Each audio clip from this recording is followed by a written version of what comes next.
Well, before we kick off this episode, I got to tell you, Nature Bee have come up with something dangerous. Their new Power Bee Bite Bars.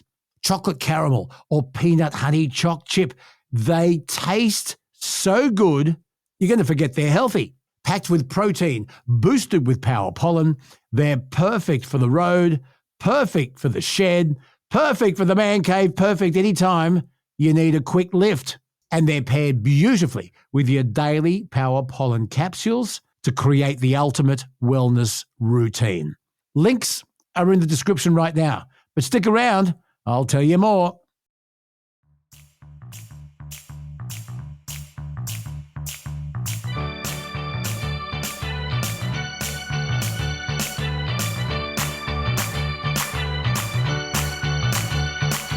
Start listening to Bonafide, it's a really good podcast show.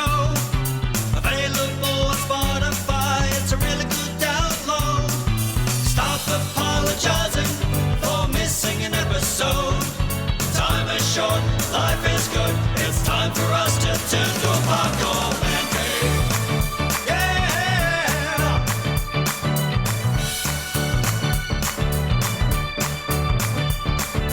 Thomas and Kelsey behind the scenes, getting all the special guests.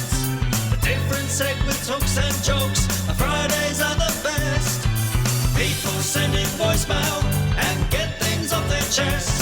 It's enough to make Luke Bona believe that his podcast will take the lead. A podcast man cave.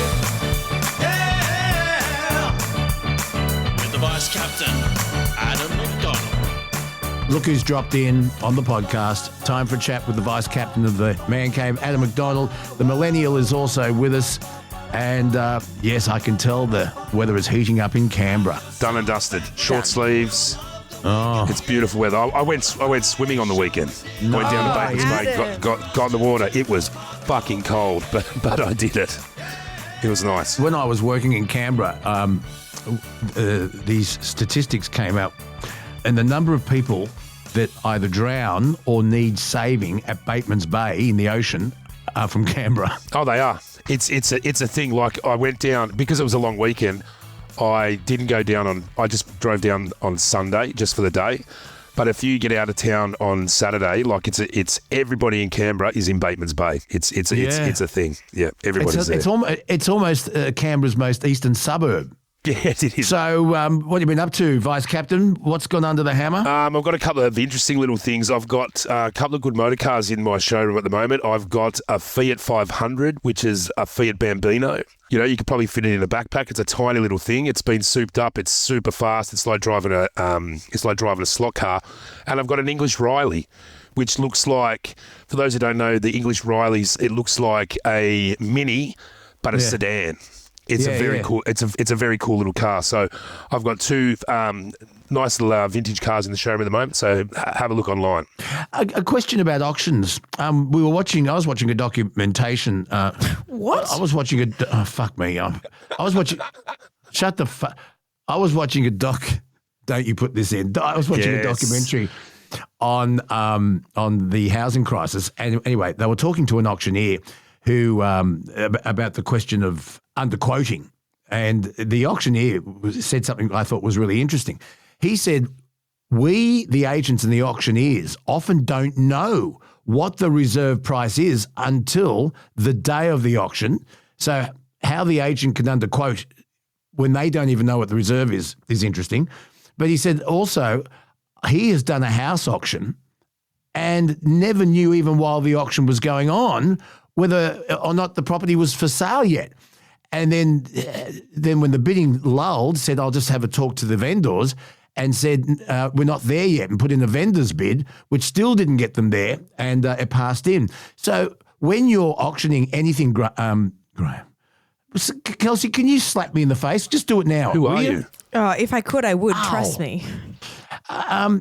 Do you always know what the reserve is on something you're auctioning? I think there's a bit of a difference between goods and chattel and real estate, where we're two different beasts. As I was coming up through the ranks as a live call auctioneer, what the gentleman called Gavin Hardy, one of the old school auctioneers who taught me how to call, he gave me a couple of tips of what you do. So what you do before the sale, you got to mingle in the crowd, and you get the vibe of the crowd, and you watch everybody, and I see Bob Jones. He's gone up to that chest of drawers 5 times now.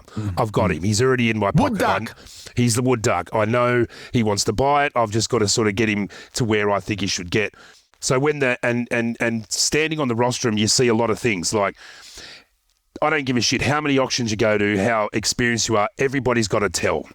Everybody shifts or moves in some way that that I can tell that they want to buy that next lot.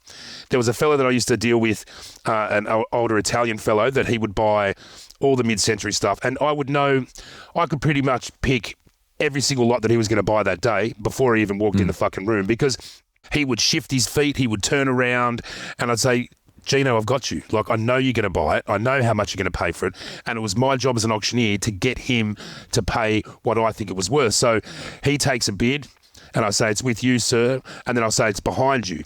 Might not anyone be bidding behind him, but I'd say, yeah, behind you. And he'd turn around and go, who was it? And he'd have another bid. And I'd totally bamboozle these people thinking there's all these people bidding, but there's no one bidding. There's me and them. Gav summed it up perfectly. He said it was my job to get someone to buy something they don't really want for a little bit too much money. And that's the job as a live call auctioneer. Yeah, well, I've been in the radio advertising game for quite a while, and my dad used to say the idea of advertising is to convince people to buy something they don't really need. Yeah, exactly right. And it was a skill, and it's a shame because live call auctioneers, in the real estate game, they're still around, but in auction houses, there's very, very few auction houses that still call live sales. Everything's online. Is that right?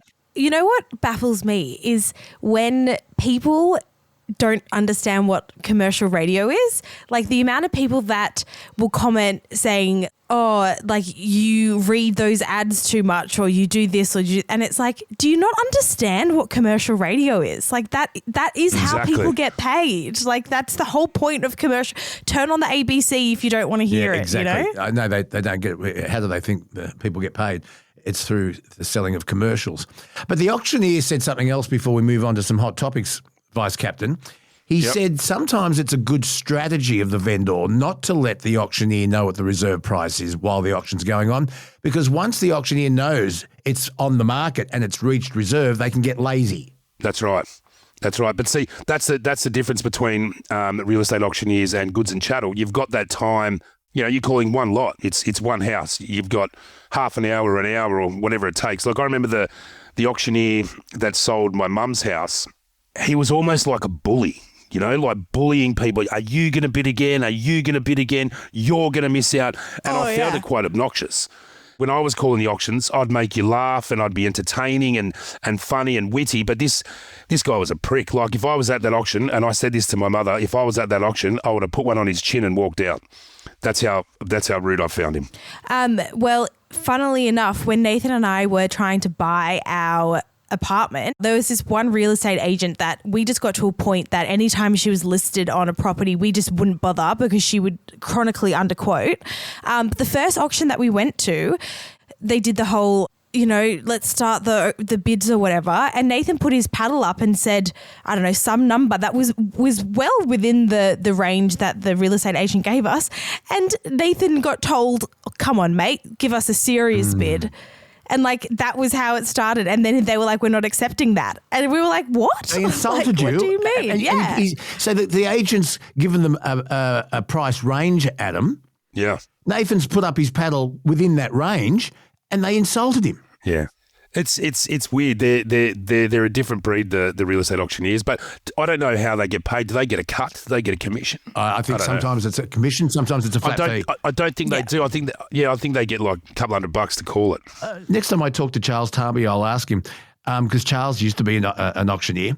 But the thing that got me, before we move on, is so Nathan's put his paddle up, indicating to the agent that he had at least X amount of money to spend, and it was a significant amount of money, Adam. Insulted, they walk away. You would think the agent would run up after them and say, hey, listen, sorry you weren't successful today, but I might have something else within your price range, and kept them. They let them walk up the street. Yeah. And for me, the real estate agents should be thinking, all right, that's their first bid. you're not going to come in at your top dollar at your first bid, so maybe you can coerce them to go again and go again and go again. Like, you're not going to put all your cards on the table on your first wave of the paddle. Like, it's just it's obnoxious. I find them very Do you have an obnoxious. auction story to tell? Please share it with us. LukeBonerRadioGuy@gmail.com. And if you are an auctioneer, you may have some tips how to succeed in an auction. We'd love to hear your stories. Now, we've got Bathurst coming up, and we've got an email from Timothy, and he's shared some Bathurst posters. These are fantastic. He's had them for some time. Very cool. He says, I was going to ask Adam just what they might be worth to a collector. Do hope that it's all going well with you. Really missing your voice. That's really nice. Thank you, Timothy. The posters you can see on our Facebook page. Adam, you've had a good look at them. Describe them. So they're the advertising posters from the mid-'80s, 85, with Peter Brock. Great pieces of memorabilia. The thing with Bathurst memorabilia that I've found of late is that these guys are diehards, or guys and girls. They're absolute diehards for Bathurst. I've got a fella that I work with. You've met, Cuz, that was on the podcast a while ago. He goes to Bathurst every week. He nicely came in and told me that he bought a mankini to walk around the track on the Saturday night, as he does every year.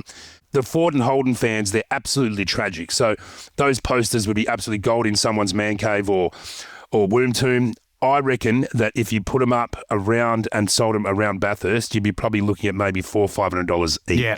Because of the age and the condition. Okay, now the car that's being featured here is the 1985. It says Bathurst 1985. Now that was a VK Commodore, and it's funny, because the major sponsor was Mobil. And the 05 Commodore was Now, any other year before that, it would have Marlboro on it, and I wonder, because cigarette advertising is banned, how rare are those? Because you don't really see them anymore. Incidentally. For your information, Adam, 1985, Brockie had a terrible time in that race. He had a broken windscreen and then a broken timing chain. Terrible conditions, but he still came second. Yeah, it was one of the all-time great drivers, without a doubt. Brockie, lost his way a little bit with the crystals towards the end of his career. But Can you see Riley? yes, I can. I can see Riley's little face in the bottom square of the glass door behind you. It was a great drive. It's a topic that I'll probably have next time I talk to James Ward. There is a debate. Was Peter Brock 9 times winner of Bathurst? Was he really the greatest touring car driver we've ever produced? Because there are other drivers that have won more Australian touring car championships and have won a significant amount of Bathursts. And the Peter Brock haters say he wasn't the best driver, but he always had the best team behind him. Well, I mean, that's all part of the game, isn't it? It's not just the driver, it's the car, it's the equipment, it's your pit crew, whatever. It's all part of a working machine. Yeah. Now, just quickly before we move on, last week we were talking about Wonder Boy's birthday extravaganza at the casino, and this is going up on the Facebook by the time this episode drops. But Luke, I don't think you've seen the suaveness of these two, so let me show you. Look, he's grown up, hasn't he? Isn't he a fine specimen? And look at you. Handsome rooster. Look at I know, you, look at you, Adam. You look very suave. Yeah, I'll scrub up Your all right. jacket's about 5 sizes too big. Where'd you get the jacket from? I bought it from Broadway that day. Nice. So Wonder Boy's taller than you now. Yes, he is. How does that feel? Thanks for pointing that out. Oh, that's very good. That's very, very good. He sent me a photo that his mate took of him by the pool. I should send you that. He's like a fucking bag full of walnuts. It's ridiculous. That's He's so Arnold cut up. Schwarzenegger was. I think it was Robin Williams described him as a sock full of walnuts. Yeah. I don't understand what that means. His muscles bulging through. Oh, muscles. I was like, what are you talking about? I thought you were talking about like a scrotum. And I was like, that is too much information. Kelsey, please. You see, you've lowered the tone. Adam and I do our best to raise the bar, the level, and you just drag it down, Kelsey. No wonder we're... Keep it classy. Try, Kelsey, please. It's not in my nature.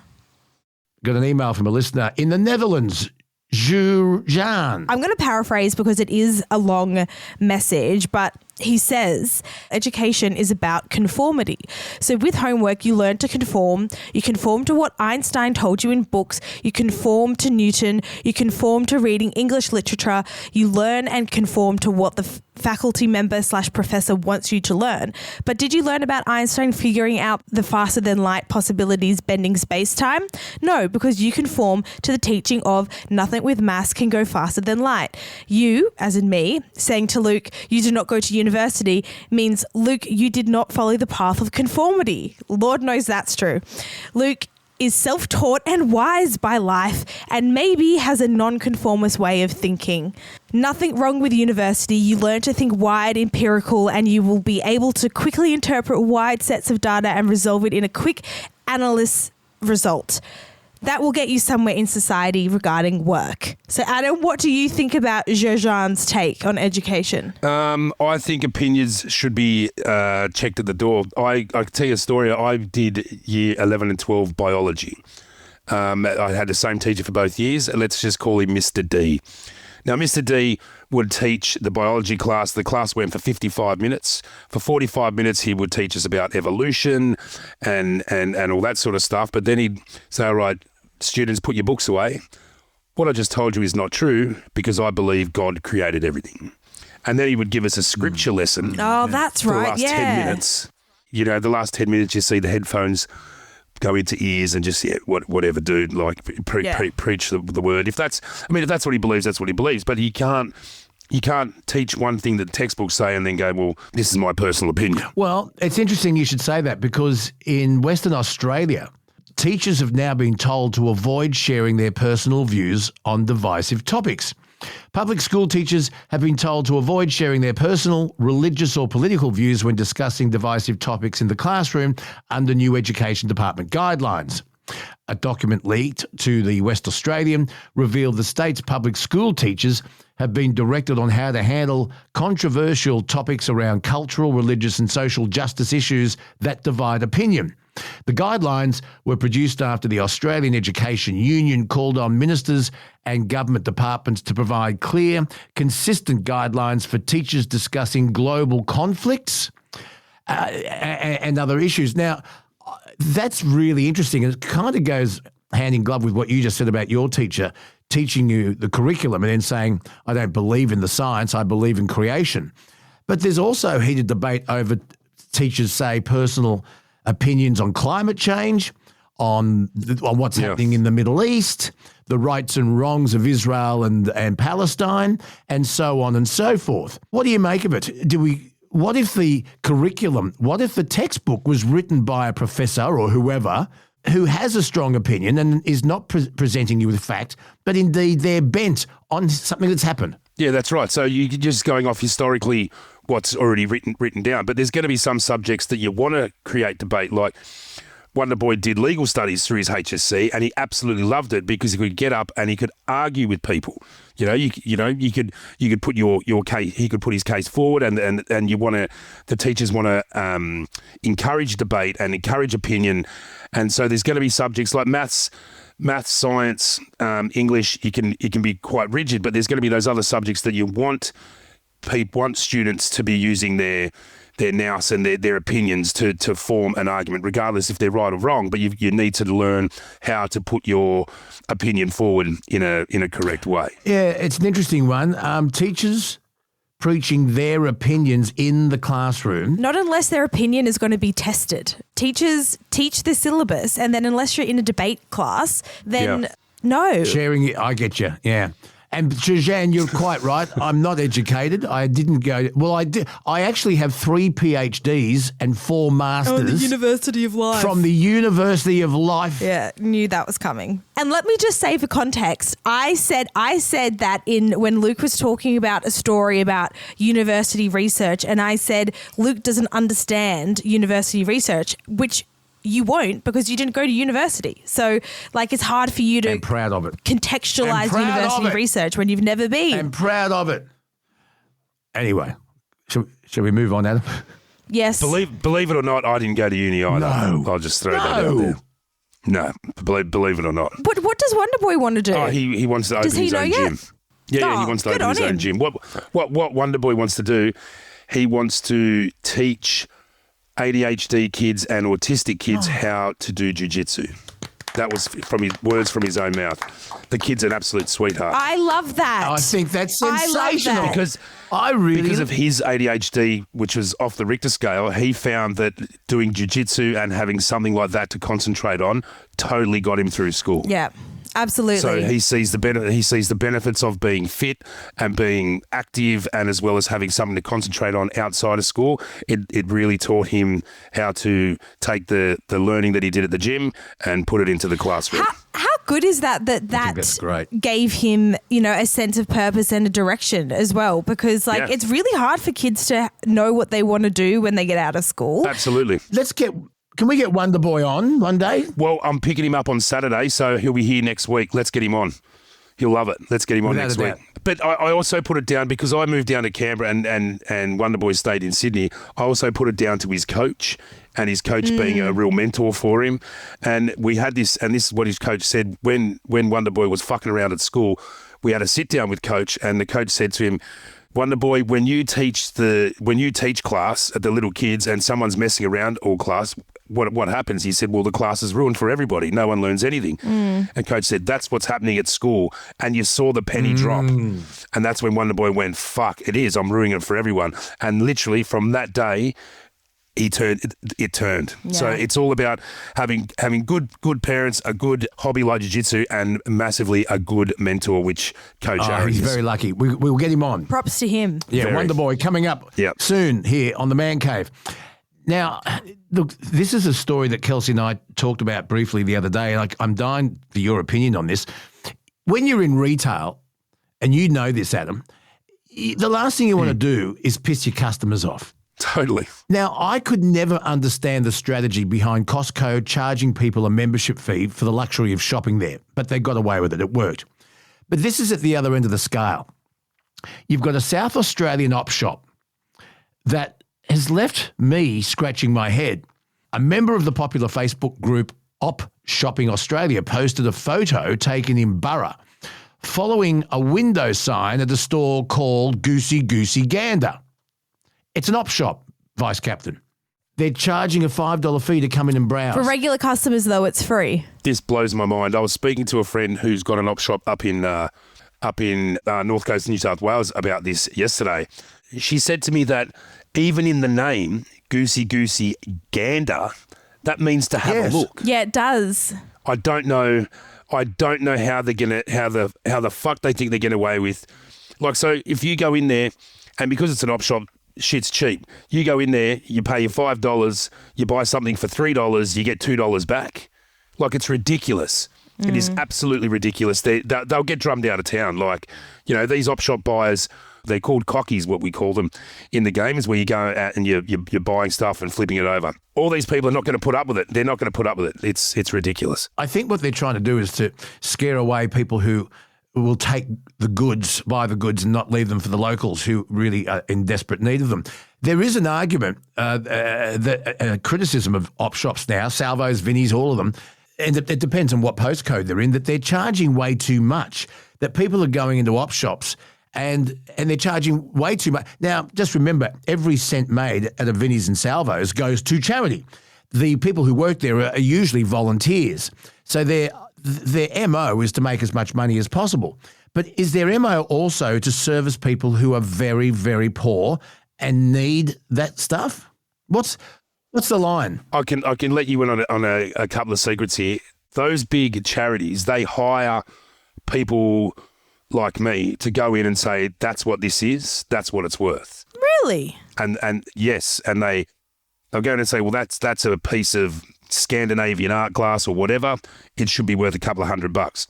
2 weeks ago, I had a sit-down meeting with the CEO of one of these big organisations, and I told him flat out that your prices are too high. What you've got to realise is all that shit's donated, right? So they're getting it for nicks. You've got to leave some meat on the bone for other people. Yes, there are people that will go and scour these shops, buy stuff, bring it to someone like me. I sell it for a profit, whatever. But you've got to realise where you are on the food chain. These organisations get it for free. They make some money off it. Someone buys it off them. They make some money off it, and the thing gets recycled. It's a food chain, and these big organisations need to realise where they are in the food chain. Yes, people are making money off them, but they're also servicing the poor and the people who are in need with stuff that they want. So there's a different level. So the people that are in need, they need pots and pans and everyday clothes and functional furniture, which is fine. But then you get the cockies like people like me that'll go in and find that bit of Scandinavian art glass and buy it and then sell it to some rich twit at auction. So it's all about the food chain, and what they've got to realise is where you sit in the food chain, and you've got to leave a bit of meat on the bone for someone else. I saw a post the other day from somebody who was in an op shop, and the piece of clothing that they were after still had the original price tag on it, and it was $80, right? And the op shop tag had put a tag on it for $100. And she was like, what the absolute hell? Like, this retailed for $80 and the op shop is trying to sell it for $100. Well, only because they thought they could get it. Yeah, and the thing that op shops are going to get bogged down with, if you don't sell it, it sits there, and you're going to keep getting donations. And regardless if you think it's worth $100, sell it for 50 and move it on, so you can put something else in its spot. Like, you're gonna get clogged down and bogged down with so much stock and so much donations that you can't see the forest from the trees. Fucking move it on, mate. Like, even in my game, if I go to a country clearance sale and I buy a ute load of shit, and I buy something for $20, I sold it for $100. Great. And then the next thing, I bought it for $40. If I get $30, get rid of it. I don't want it. I don't want to keep it. I get my money back and move on. Like, it's all about unders and overs. Yeah. And it's money going in the till for a product that was donated in the first place. It's 100% profit. Exactly. It's 100% profit. Exactly right. I'd love to hear from op shoppers. I remember years ago, Kelsey, I went to the Salvo's op shop near me.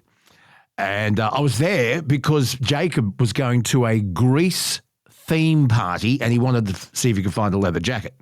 So I went in with him, and there, behind the door, on a coat rack, was a dry as a bone.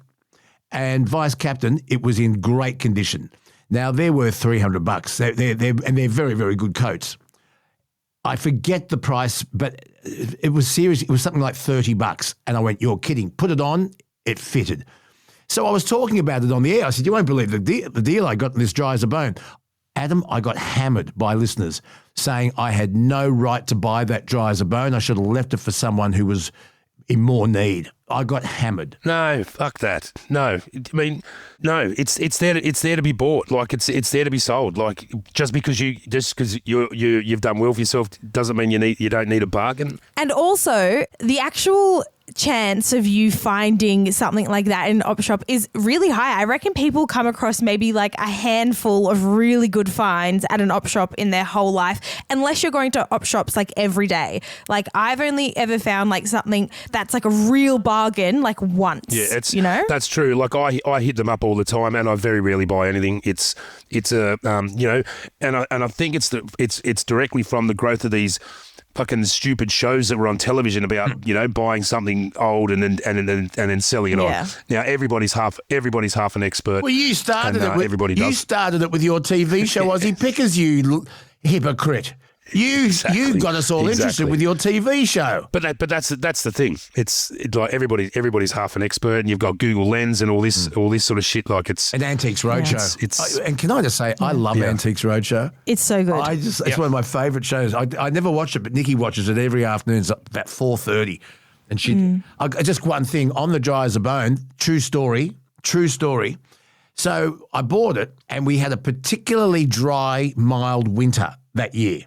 So it's behind the door of the man cave, because I'm the dog walker. And so it's there ready for me to put on if it's raining and I have to walk the dogs. Didn't wear it. Didn't need it. One day it's gone. And I said, what happened to the dry as a bone? She said, you never wore it. So I took it up to the Vinnie's bin and I got rid of it. I was sick of looking at it. Without even asking me. Yeah, that sounds like that's the circle. Adam, Do you have a tattoo? Yes. Yes, he's massively I've inked got a up. few, yes. Have you ever thought about removing them? I had this conversation with someone the other day. I do have one on my hand that if it wasn't there, I wouldn't be too perturbed. But I've never thought about having them removed, no. But I do have one on a finger, which it's not it's not my favourite tattoo, I'll be honest. Well, I don't think this will shock anyone, but the amount of people that are getting tattoos removed now, the tattoo removal business is growing. The demand has surged by 35% in the past 12 months, according to local clinics. Are you surprised by that? 35%. I'm not surprised by that at all because you see a lot of young people get really big, obnoxious tattoos. Like, Yeah. I mean, I got my first one when I was 17. I'm quite at one with them, but you know, you get a young lady, you know, that's just turned 18 and she's, you know, like 60 kilos, skinny little thing, and gets a blazing big word across her tramp stamp or whatever. I can Yeah. understand that you don't make the best decisions when you're young. Did you know Granny Sue has a tramp stamp? Did you know? Does she? Yeah, didn't you know that, She Kelsey? does. I did not Yes. know that. Granny Sue has a tramp stamp. Oh, I've got to talk to her about that. Talk to her about it, but can you see if she can get? Oh, you can't take a selfie of it. How is she going? See if you can get a photo of it. Granny Sue has a tramp stamp. Surely she's got a photo of her tramp stamp when she was younger or something, you know? I don't know when she got to ask her. Yeah, she would. I've only ever been to a tattoo shop once, and I got my first one in the tattoo shop, but my best mate did the rest of mine at his house. Yeah, I've got a friend who did a stick and poke that says happy birthday on his foot. It's barely legible. But funnily, I have a friend. Did your parents care about tattoos? My father hated them, and I'll tell you a story. The first one I got was a big, you know, being the 90s, a big tribal design on my Oh, calf. of course you did. Probably my worst one. But I told my mother everything. So I showed her. She said, look, it's beautiful, but it's too fucking big. Don't show your father. So I kept it from him for quite a while. But he woke me up one morning and said, can you give me a hand to change the light globe in the stairwell? And I went, yeah, I didn't even think of it. And he said, yeah, I'll hold the ladder, you jump up. And it was literally in his face. Oh, And, my God. Yeah, he was quite disappointed. But my favourite one is I was going up to see my mate, and I said to Wonder Boy when he was about 3 or 4, I said, I'm going up to see Uncle Kano to get some tattoos. And he said, what are you going to get? I said, I'm not sure yet. And he said, can you get Where's Wally? Yeah. And I said, yeah, I'll get Where's Wally. So I've got Where's Wally tucked away sort of I on the love Where's backside of my Wally. elbow. Yeah, nice. And I got home and he goes, there he is, I found him. And it was a little moment. So I have a friend who lost a bet, right? His footy team lost at the grand final. I guess the punishment for losing the bet was that he had to get a shark tattooed on his butt. And one year when we were all staying at their parents' house, he got a little bit too drunk and ended up crashing out on the floor butt naked. And all of us were freaking out, not because of the fact that he was passed out, but because if his mum saw that tattoo on his butt, he would have died. So it's still a very tight kept secret to this day that he has a tattoo on his butt, and it's not even of his own footy team. That's very funny. And I'll tell you, Kelsey's sister wanted to get a tattoo, and Kelsey and her sister's granny, Nikki's mum, said, oh, why would you get a tattoo? It's like having to wear the same pair of socks every day. Yeah, hates them. So what did Storm go and do? She got a sock tattooed onto her foot. All right. She got a sock.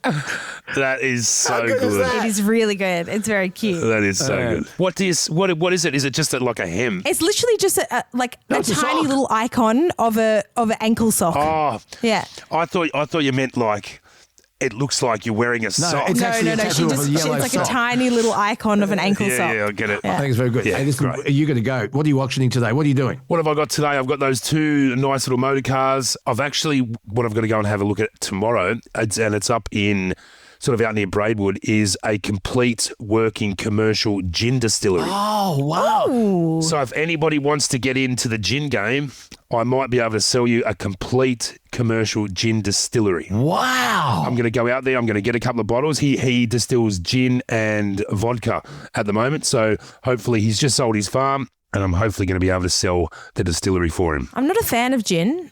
But maybe it's just the tonic that I'm not a fan Gin of. and tonic. Have you tried a gin and tonic? Oh, just so Gin and- bitter. No, the tonic's no good. Gin and soda's all right. Okay. I wouldn't have thought distilling gin would be that hard because I've watched nearly episode of MASH and I've looked inside the swamp and that's what they used to drink. They had a gin distillery in the swamp. The best thing about the gin and the vodka distilling is it's like a 14-day turnaround by the start and between the start and it's in the bottle and it can be in stores. So it's a very, very short turnaround, can be quite lucrative. And it all comes down, I was speaking to him the other day, it all comes down to the water that you use. But hang on, vodka's made from potatoes and gin's made from juniper berries. That's right, but it all comes down to the water you use in it. I bought a gin from the High Lakes area of Tasmania where they were using the water straight off the glacier. Best gin I've ever tasted. Best gin by far. So it's all about the water that you use. I don't drink gin or vodka. Interesting. I have a splash of vodka and a Bloody Mary on Anzac Day. But do you reckon gin and vodka, do you reckon they're overrated? I mean, they reckon that you've got to buy Russian vodka to have the best vodka. Can you really tell the difference? Kelsey, you're a vodka drinker. You drink vodka and everything. Does it really No. matter? Does the brand really matter? Honestly, the only time I drink vodka is if I know I want to get drunk. So I'm not looking for the taste of it. I'm looking for the cheapest and the highest alcohol volume. So I could not tell I'll you. tell you what, the Audi vodka's not bad. The Audi vodka and soda. Aldi kind of pops off with the alcohol. Man, last night I bought a bottle of red for $6 and it was Bargain. fucking great. I'll be honest. It's the first time I've got it. It was great. $6. Love it. Folks, if you've got any feedback, we want to hear from you. Luke Boner, radio guy at gmail.com. Go to our Facebook, Luke Boner, that radio guy.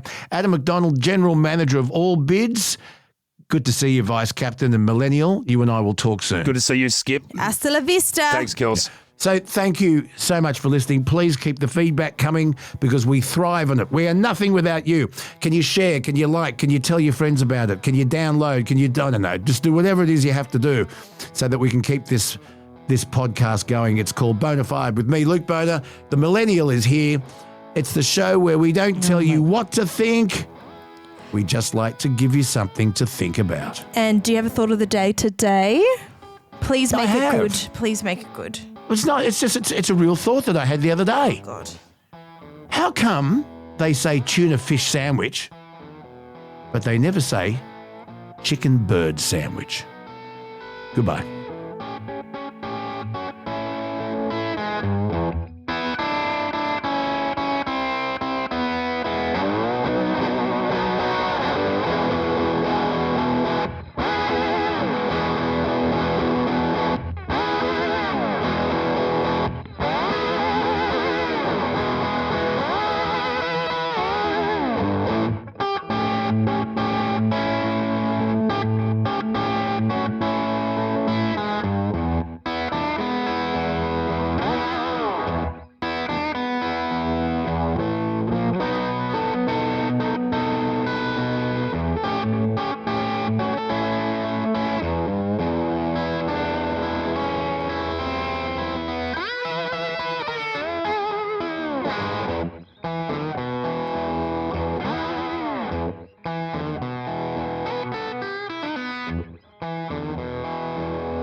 Need a post-show pick-me-up? I know what I'm grabbing. Nature Bee's new Power Bee Bite Bars, packed with protein, boosted with pollen, and they're bloody tasty too. And they're just $14.95 a box. Pair them with your Power Pollen capsules. You're going to thank me later. You can grab a 6-month supply of Power Pollen for just $160, and they'll throw in an extra month and 2 bars of their famous pollen and honey soap for free. Nature Bee's got everything you need to keep energized all day, every day. Do not wait. The ultimate wellness routine is just a click away. Head to the description now.